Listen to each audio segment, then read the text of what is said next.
من امیر مصطفی سرخطیب ناحیه رشت فیلمی به نام خیانت از خیانت‌های نهضت اسلام به نهایت به موقع و واقعی و واقعیتی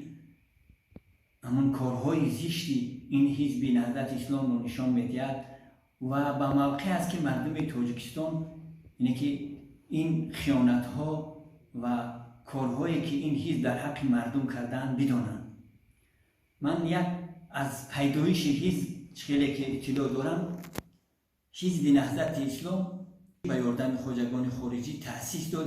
یافته شده در تاجیکستان و اختلاف رو مابین مردم و تفریق اندازی رو براه انداخت. چند مثال هایی که اگر بیاریم شاهد این مردم هم بودن و میدونستن همون شخصا که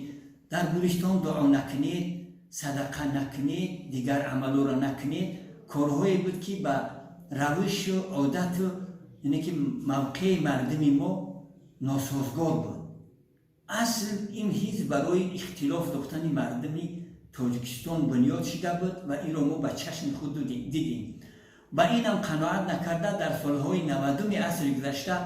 از میتینگ بازی سر کرده تا جنگ شهروندی آورده مردم تاجیکستان رو رسانده.